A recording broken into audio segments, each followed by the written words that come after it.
Hello, happy campers.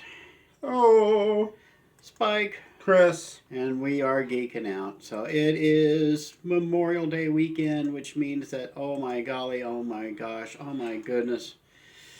There's actually stuff to talk about this weekend. Oh, we actually have some reviews to do. So, all right. So this is an unusual position because, like I said, we've got like 3 or 4 things we need to review. We've got a little bit of pop culture news to talk about. But what's really unusual is that the big movie this weekend, we've got a review on it. It's Top Gun Maverick. And Chris, tell the fine folks at home what's unusual about this review. I have not seen it, and he has. I've seen Top Gun Maverick. So, that is very, very unusual. Usually, Chris is in the one having to do the review, and I'm the one he has to try to convince to go see it. Yes. We're going to do this the other way around. And I hate sitting here and dragging things out. So I'm just going to go ahead. I'm going to go straight to the 5-point Oh, I was just going to go straight there. Okay? Okay. Because there's a point I need to make about this, okay? Now our system goes like this. For movies, we've got a 1 to 5 scale. 5 is watch it Saturday night with your sweetie, and a 4 would be watch a matinee. 3 would be buy the Blu-ray. 2 would be rent it on Redbox. 1 would be wait till it shows up on one of these free streaming services. Now, ordinarily, if I were doing this like I would normally do as a critic, as somebody sitting on the sidelines just poking holes in everything, I would give this a 3. Okay? I would say do it on Blu-ray. But I'm going to grade this on a curve. I'm grading it on a curve compared to all the other movies that have come out since, say, Ghostbusters Afterlife, which was the last movie I liked. And grading it on a curve, I give it a 5. Okay? This is Roller Coaster Ride the movie, just like the first one was. Okay? All right, here's the basic outline. So, give it a 5 is what I'll say. Yeah. Here's what basically happens. Top Gun originally came out back in the 80s, and the idea was you took the best pilots in the Navy and you put them all together into one class and give them intensive training, and whoever is the best of the best becomes Top Gun. And in the first movie, spoiler alert, it was Maverick, played by Tom Cruise. Also, spoiler alert, one of his closest friends was Iceman. That was his call handle. He'll make an appearance in this new movie. And his other buddy, Goose, was his rival, and Goose winds up dying in Top Gun. Wait, I thought Goose was his best friend, and he died, and Iceman was the dude that hated Maverick. Okay. I believe you, because Iceman I have not seen the first movie. Oh. I'm trying to run by rote here. I have seen bits and clips. I've seen little snippets here and there, but I've never watched the first movie. I actually had to go back in and do a little bit of research. And like I said, I didn't get that far. I can't remember who's which. But yes, Goose was his best friend. Iceman was his rival. Whatever. Iceman was Val Kilmer. Yes. And Val Kilmer is in this movie as Iceman. But here's the thing.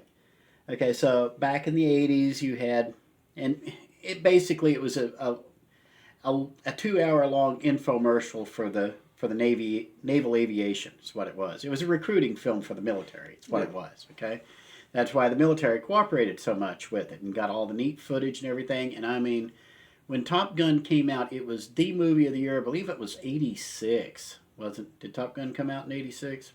Something like that. It was either 85 or 86. I think it was 86. Somebody will correct me. I don't care. I'm a critic, not a reporter. Okay, so I don't have to get the facts straight. Either way, it was movie of the year and just came up with all these songs. And of course, Danger Zone. Everybody remembers Danger Zone from that Danger song. Zone. And basically it was not only an infomercial for the military, but it was an infomercial for the soundtrack. So you would buy the album so you could, because you liked all the songs you heard on the movie. Well, Top Gun Maverick picks up in 2022.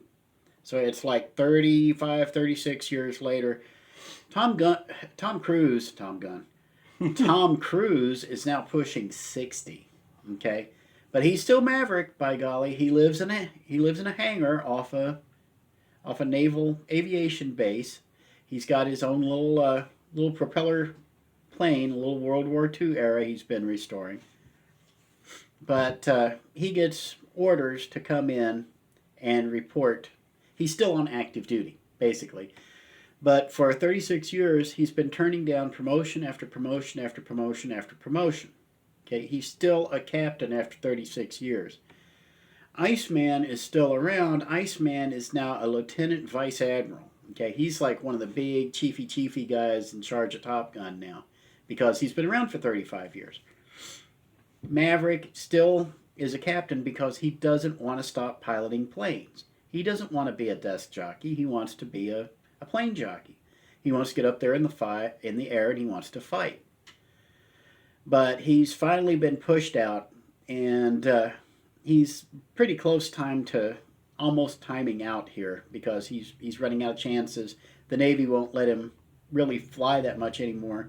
And then Lieutenant Chief Mucky Muck Iceman steps in and he calls on Maverick to come back to the Top Gun school because there's this important new mission that's due in 2 weeks. There's some foreign land, it's not Iran, is going to be putting up something they shouldn't be putting, not nuclear facilities, where in a place that they're not supposed to be doing it. And so they've got 2 weeks, or actually 3 weeks, to train up a Top Gun pilot and a wingman and a secondary crew. They have to go into this really narrow valley and shoot out a what's essentially it's the Death Star run.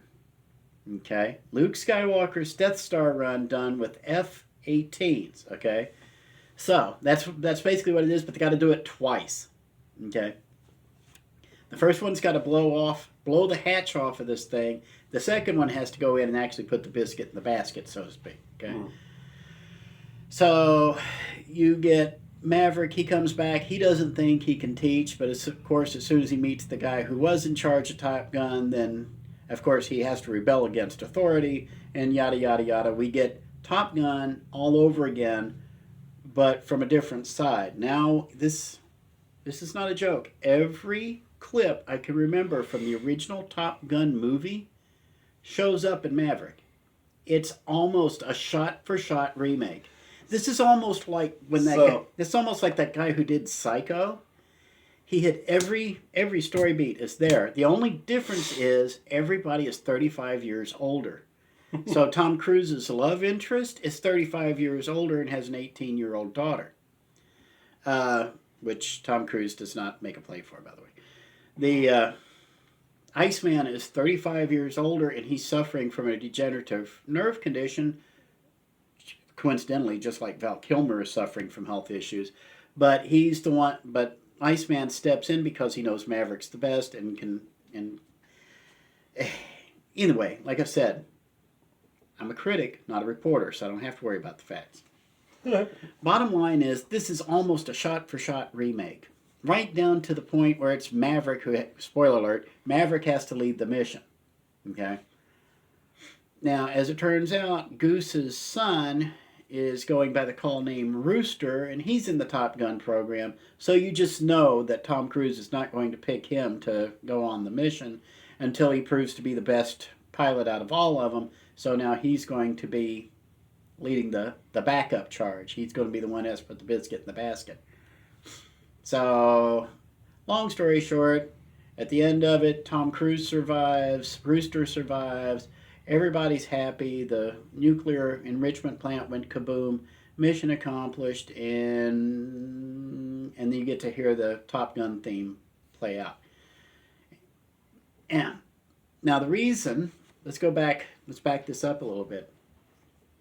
I said I was going to grade this on a curve. If I were grading this the way I grade most movies, grading it straight, I would have given it a 3 because it is, like I said, it's not a carbon copy of the original.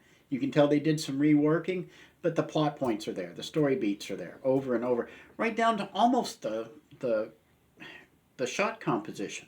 Okay, the film composition, the shots of the planes and everything, they're really similar. Of course, there's only so many exciting angles you can get near an F-18 in flight. Okay, so you got to work with what you got. On the other hand, okay, one of the reasons Top Gun did so well back in the 80s is because it was cutting edge, top of the line, basically if you want to get in a technical term, Top Gun was shot in like 720p in a 480p world. If you know what I mean. We're talking about resolution here. So if everybody else is in standard definition, Top Gun is in high definition. Okay, and believe it or not, when I first started watching high definition, I was like, my brain was still compensating for the standard definition. I cannot watch standard definition DVDs very well anymore. I really have to want to see something in order to watch it because it all looks granular now. I can see all the little this and that and the little fuzzies and all this other stuff. So that's the reason why Top Gun changed the game back in the 80s.